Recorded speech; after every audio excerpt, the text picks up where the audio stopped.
Today we have the honor of Tyler Asher of Liberty Mutual and Safeco and now State Auto companies working with us today on the Declaration of Independent Agents. This is actually our first podcast, and when I designed the podcast, Tyler, you were the guest I had in mind. I was like, who better than Liberty to really talk about the spirit of declaring our independence? So, if you don't mind, can you tell our guests a little bit of the quick backstory of how you found your way to the insurance space and why you decided the independent channel was the channel of choice? So I'm honored to be your first guest. So I am super excited to be able to kind of support this and just really excited and honored that you thought of me and excited to be with you today. So yeah, I think like most of us in the insurance industry, it was not my life plan. I kind of, fell into it like a lot of people did. So my grand career plan was to go to law school, become a lawyer. And I was honestly looking for something to do while I applied and took the LSAT and all that fun stuff. And it just so happened that there was an accounting job available at Safeco Insurance, which was literally 2 blocks off the University of Washington campus. So it couldn't have been better for me as a recent grad. And that's how I fell into it. So I started off in accounting, of all things, and just really kind of fell in love with the industry. So fell into it by chance, but stayed because just really have a deep appreciation for what it is we all do. And it's a truly, noble profession to be in a position to really provide peace of mind to customers when they need it most. And for me, the ability to really partner with independent agents across the country to help agents win every day, and to build a really strong team to really go out and make sure that we're being a great value for our partners. So I have stayed for the people. It definitely was a chance encounter in terms of how I stepped into it. But no, for independent agents, truly believe there's no better way to purchase a quality product than through a trusted advisor. The independent agency system is just super unique in that regard, and its ability to really meet the customer's needs like no other channel. And to think about 40,000 retail agents across the country and the impact they all have, not only on the clients they serve, but their employees, the impact they have in their local communities. It's just incredibly rewarding to be part of that. Oh yeah, absolutely. It is incredible to see how much the industry has changed. This is my second decade. Every time I say that, I'm like, oh, I was like, that went really, really fast. And I'm just seeing how much has evolved. And really, like in the last decade, it's been very cool. I've been honored to be a part of some of the councils with you and got to know you personally and seeing what Liberty has done to really shine, absolutely shine as a dominant influence in the independent channel. So I'd love to get your perspective of what was that shift for Liberty? Like what made you guys you guys really declared your independence pretty strong in the last 10 years. So I'd love to get your viewpoint on that. Yeah, so Liberty, Safeco, a number of companies we've acquired over time, all had a presence with independent agents for a long time. It's a huge part of who we are. And actually globally, Liberty Mutual operates here in the U.S. and in many parts of the world. The vast majority of our premium is through agents and brokers. So it is core to who we are and who we've been. But I would say we very intentionally, 6-7 years ago, really set out to define, who are we? What's our promise? What's our commitment to agents? What differentiates us? And part of that brand promise that we really rallied around was being champions for independent agents, to really commit to doing more than any other carrier. And the carriers do lots of great things, but we really are committed to doing more than anyone to help agents thrive today and tomorrow. And that really comes from just a deep understanding that, honestly, our aspirations are continue to be a leading writer of insurance. We'd love to be the first choice for independent agents when they're looking for a carrier to go to. That's a choice we have to earn. So our success really is inextricably linked to the success of agents across the country. So being a champion for agents really is something that was a natural extension of who we are and who we aspire to be. We also just fundamentally believe independent agents are going to win in the market. The channel's incredibly strong. It continues to be vibrant. The last, Agency Universe study actually showed the total number of agencies just went up. And that's a real testament to the strength of the channel, the strength of a lot of new starts, even though there's a lot of acquisitions. It's just a really healthy dynamic. And so we're super excited and bullish on the IE channel, and really are the company just focused on, like, how do we put our money where our mouth is? How do we advance the channel? And part of that is honestly a deep felt sense of obligation. We're today the second largest carrier in the channel. And what that means, we really need to do our part to make sure that the channel is set up for success, to make sure that we're investing as much as anybody else in the independent agency system at large, and that we're really just helping our agency partners win, not just today, but long term. Well, talking about investments, can you pick out some of your favorite investments that you've made and then talk about the agent for the future? Because, like I said, I've been part of some of the councils. One of the councils that I've been a part of was the Innovation Council, Yeah. which is a very cool council to have, like, it's just in general. And then it changed. I think we called it the Technology Council, and um, and to see what you guys were innovating on, it inspired me within our agency to do things differently. So if you could share a little story about, like, that part of what you guys do, and then also the agent for the future, because it's so unique and it's so supportive, and it just gives a different perspective for agencies that don't have the resources to make those investments like you guys have. Yeah, no, it's a really exciting time for us, and I think really focusing on what are the investments collectively as an organization do we need to make, and our mutual kind of success going forward with all of our agents. And it's been a variety of things, like you mentioned. Like, we've invested heavily in our product portfolio, product sophistication. We've invested heavily in digital capabilities, both for agents and customers and small business owners. We've invested heavily in a lot of programs to help agents grow. So, if there is something an agent's trying to do, whether it's like really spend more time on sales, try to really take some of the reactive service off an agent's plate, or whether it's how do I get set up from a digital marketing standpoint, like, we've got tools and resources that we try to put out to help agents no matter where they are kind of on their journey.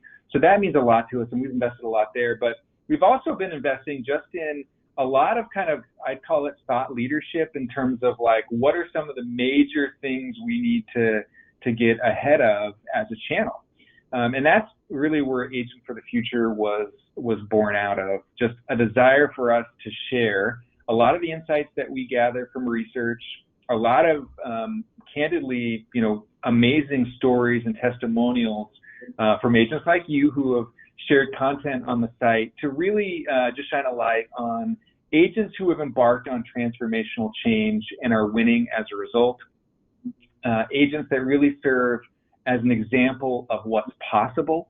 And the whole point of the site, by the way, it's open to any agent in the country. It's a public site. It's open to our competitors. It's open to anybody. There is no security on it, so anyone can check it out.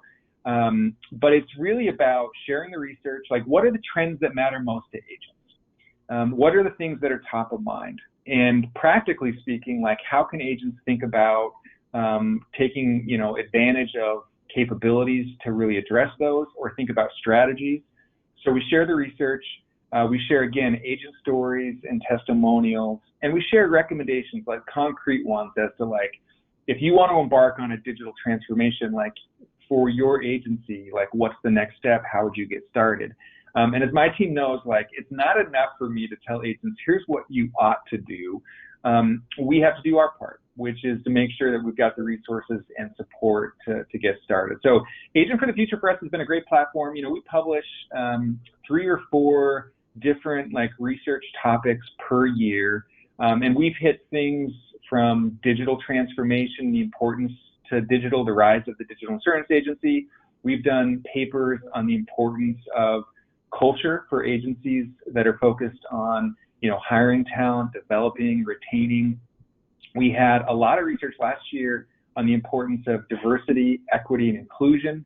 And we were really excited to start a conversation on, gender in the IA channel. And so last year, actually tied to International Women's Day, we put out a lot of research on the differences in roles within the independent agency system, just as a conversation starter. And you, I still am grateful. You participated in our Rise International Women's Day event last year to really kind of kick that effort off and make sure that we're providing resources for women to advance. And just really quick on that, like some of the stats were pretty, like they were a little bit mind-blowing. 96% of like CSRs female. So the independent agency system in terms of servicing clients, predominantly female. 66% producers are female. And so even from a sales standpoint, and the difference between personal and commercial is a little bit, but like a huge part of sales and service are female. But when you get into ownership, it's only about 36%. So we're underweight. And at the same time, agencies in the same research would say, but Tyler, Liberty Safeco, like my number one concern is where can I find talent to perpetuate the agency? And yet a lot of times that talent's already there. And so it's just a question of like, how do you develop it? How do you build a culture? So we've really tried to kick off some important conversations on agentforthefuture.com, back it up with research, and then again, just make sure that we're bringing, agency industry groups together to really hit some of the most pressing topics that we think are facing the channel long term. Oh yeah, absolutely. I cannot tell you enough the work that you guys have done with Rise and the speakers that you had in the research. We have a group called Wise Women Insurance Sharing Empowerment. We have our first workshop coming up in April, and it's all because of Myrna that she pushed me to, like in 2017, to start that, and she's like, I'm going to do it on my side too. So it's pretty awesome that we kind of got it going at the same time, and then been able to come together, and we did Wise Talk by Myrna. So it's been like a really cool collaboration, and to see how far you guys have come with that initiative and other initiatives with Agent for the Future for sure. And so like one of the things that we did a year ago with CLI Select Agencies is we put out a free declaration of independence for agencies. And it is your own poster that you can sign with your team. And it talks about the strengths of why people should choose an independent agency. And so, from your perspective, like ours, we had a certain perspective that we put into the declaration. But what is your perspective on the strengths of the independent channel? Yeah, it's a great question. And like I said, the channel itself is like, it's healthy, it's vibrant, it's like a great time to be an independent agent. And for anyone considering it, it is definitely, from my perspective, the best way to ultimately sell a quality product to a client, personal or small commercial. So, we often think about agents' value proposition as being really distinct from other channels in that it combines the capabilities of ease of doing business, making it easy for customers to go through the shopping experience, breadth in terms of product offering, choice, so ease, choice, not just choice in terms of like carrier placement, but just really offering customers a seamless experience. And then, finally, advice, ease, choice, and advice. Really the ability to make it easy for a customer, but also build custom kind of tailored risk solutions for a client to really have all the products and capabilities on the shelf to really meet the need of that client. That's what ultimately builds, long-term loyalty. The independent agency channel is unique in its ability to offer that. I also mentioned one of the other superpowers I think independent agents have, which is the impact in their local community. Being local is an advantage point. Even if you're part of a larger organization, just your presence locally in terms of your ability to impact community, it certainly from a business standpoint means a lot because there's a deep connection for those from those in your community to, your individual business, the referral sources, the centers of influence are local. There's just a lot of power in that that's hard to replicate from a large kind of national, organization or model. And so independent agents really do have, like I said, a unique competitive advantage. I think they have a couple of superpowers, one being local, that really make them distinct. But for those, considering the career, it's just a tremendous career opportunity as well. I mean, it's a business where, and you can see it, like all the M&A activity that exists is not because someone stumbled upon this and just said, oh, this is interesting, like we should all try to go after this. No, it's because like the margins are really strong. The fundamentals of the business are really strong, really enable, an agency owner, a principal, the ability to have flexibility, to build something with, long-term value, generational wealth if that's something that's of interest. But it's a great business model for an entrepreneur. It's a great model to ultimately serve clients, and ultimately, like that's why we're all here, right? To meet the needs of our clients and our insured. So, for anyone considering it, it is an excellent choice, an excellent path. I really don't think there's a better way to sell insurance. Oh, I totally agree. It's so interesting because like one of the things that I didn't think about when I went from captive to independent was that you get to give your clients choice. You get to be the advisor, you get to be a part of the community, and all those things are really cool. But individually, you get to reinvent yourself if you want to too, right? There's so many different aspects of the independent channel that people don't think about. Like one of the things I would have never imagined that I would be doing with my career is actually going out there and speaking. Although Yeah. yeah, you know what I mean? Like I didn't go like, I'm going to be an independent agent and then I'm going to go speak to hundreds of people at one time. And what really is cool about it is that you can come from different backgrounds and use those backgrounds into what we do as a channel for clients or for the industry as a whole. I have a degree in elementary education, and I always joke that I use it every day to teach. You know what I mean? I'm still teaching, and my minor's in special ed, so I won't make a comment on that. But I use both like every single day, and so like I think it's really cool to be able to tell people that are looking at our industry if they're newer to the industry or looking at the industry for their career is that it's not stagnant.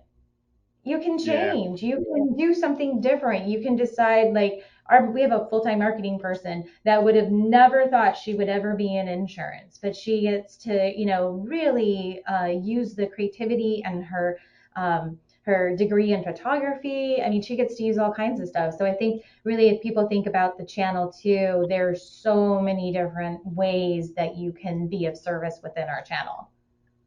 That's amazing. And you actually hit on like one that I think is really kind of unique and cool, which is like there is this aspect of the IA channel where it really is a community.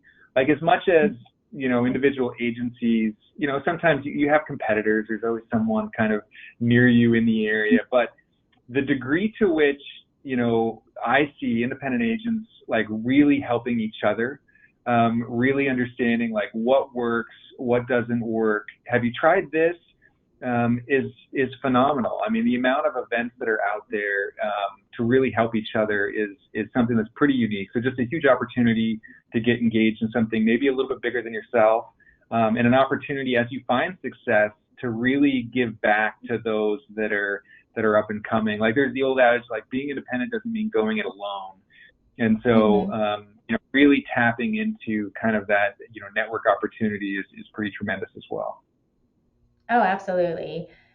So there are three different companies within the Liberty Mutual brand that Yeah. you are responsible for. So like they just keep piling it up for you. It is very interesting because I think about it. And so like your go-to market strategy has to have changed with the changes that you guys are, with the different brands that you have now. So what does your market strategy look like now for Liberty Mutual and blending those together in the different lines of business and the different cultures?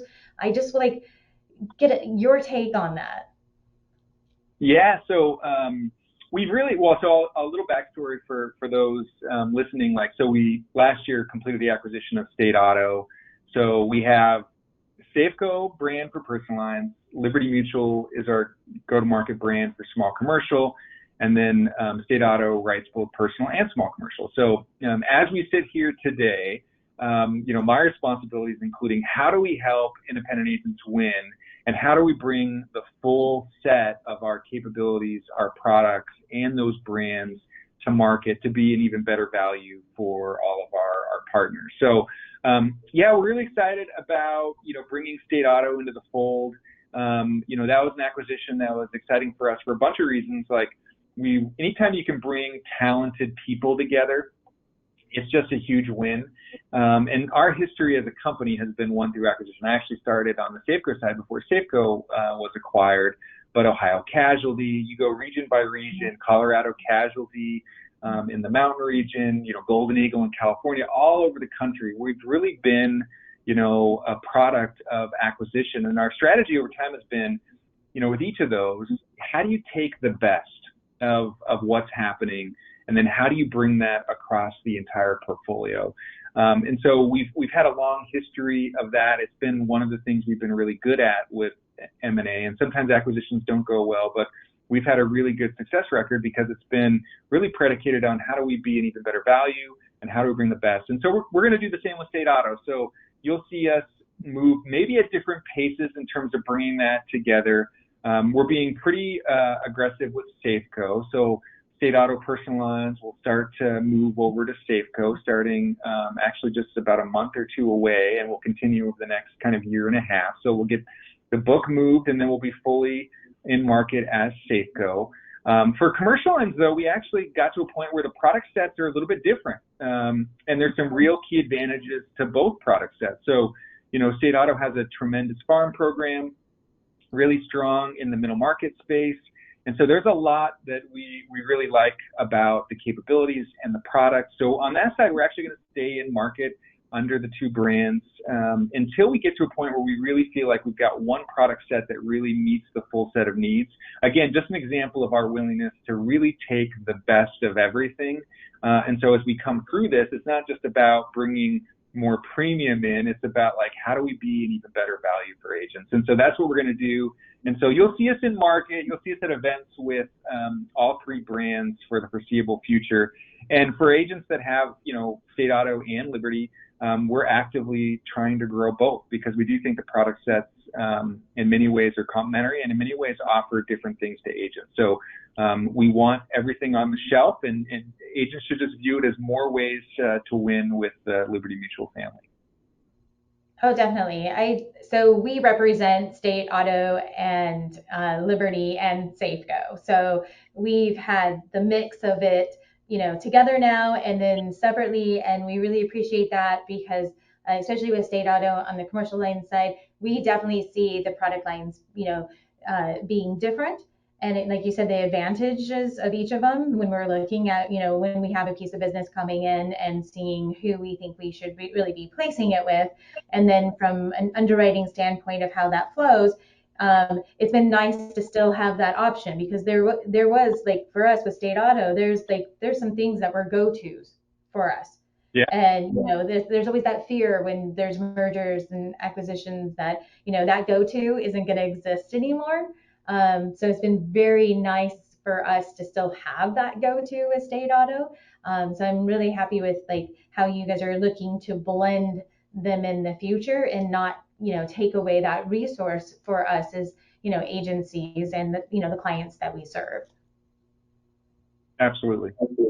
Yeah, you guys been really mindful of that. So there's always that like fear factor whenever we've had like I said, I'm over 2 decades, so uh, we had mergers and acquisitions that haven't gone so fantastic, and then we've had ones that are somewhat better. So I do see some of the behind the scenes things of you guys really, with working on the councils of you guys being mindful of listening to our input on like why we would want things. So, I think that's one of the things is your guys' council. I didn't put this as one of the questions for you, but I am so Yeah. impressed with the format that you guys have and how you guys respond back to us and in measuring it. The accountability is so high on your team, to the council, and the way that you guys, communicate that so clearly to us, I think is just, it's top notch when I think about councils. And like, I'm very proud to have been a part of it, but I've just been always so impressed, like how do you guys come together and do that so well and communicate so well? I mean, you guys are not all in one little place, right? You're a very big company, so communication's hard no matter what level you're at, and the size you guys have, it's extraordinary what you guys do as far as making sure you're communicating. Oh, thank you. Well, I really do appreciate that. And I think, I don't want to say it's easy. Like we invest in it, and it comes back to like the culture we have is one around being champions for agents, and that means, really having a genuine, passion for understanding agents' points of views. Like we're not perfect, we know that. Like what are things that we can do better? What are things that we can improve? And if you have that culture and you have an accountability to like our job as leaders of the organization is to make things better. And if there's a place where we can easily do that, for an it's never easy. I should someone on my team's like, oh, there he goes again. Shouldn't that be? Um, I do that to my but team all the time, Tyler. They're like, don't tell yeah, people it's easy. I just make it look easy. make it look easy. So I appreciate the comment, but just know it really does come from who we are, and it is something that's really ingrained in how we operate. Yeah, you can feel it and it shows. It like, I think even from agencies that are not on the councils, with the communications that you guys put out there. Um, so, what advice would you give to a new independent agency? Well, again, you made an excellent choice, so I'd congratulate any new agency on that. So, in terms of in terms of advice, I mean, just so I meet with lots of agents, and so we see lots of things. Like we try to do lots of research on what works, what doesn't work, and so I'll boil it down to this. I think for any new agency, like don't underestimate the importance of really dedicating time to really set what your mission is, your vision for the organization, spending a ton of time early on, really building the culture you want to, kind of defining like the mission, like why are we all here? Like what's the purpose that everyone's going to connect to? So culture just ends up driving everything, from bringing on new talent as you look to grow to retaining talent as you continue to service customers and scale. So don't underestimate the investment needed in culture. Second, I'd say for any new agency, like digital strategy can't just be like a side thing. It has to be like embedded in what you're trying to do and really how you build the business. Digital is not buying a license to something, and there's lots of like different technology providers, and every agency, tech stack looks slightly differently because you've integrated differently, you prioritize different things. So it's not that so much as just making sure that digital is really ingrained in what you're doing, whether that's how customers can find you, whether that's how you communicate, whether that's how to approach service. It's important through the entire value chain. So don't underestimate digital. I think the third thing is just continue to maintain a growth mindset. Continue to like just always look for what's next. How do you take the business to the next level? And I think there's many agencies that are like mature in their life cycle, and you can kind of take your foot off the gas a little bit, and you just want to stay like hungry. You want to stay committed to what's next. Continue to build the business. So those are three that really matter. I'd say related maybe to culture, like the diversity, equity, inclusion topics really an important one. Just from the standpoint of like I talk to a lot of agents and they're like, Tyler, I'm a single location, I want to grow. What are some best ways to grow? And for most agents, like even in the digital age, it's still true that the vast majority of business is in a 5 to 10 mile radius of the office.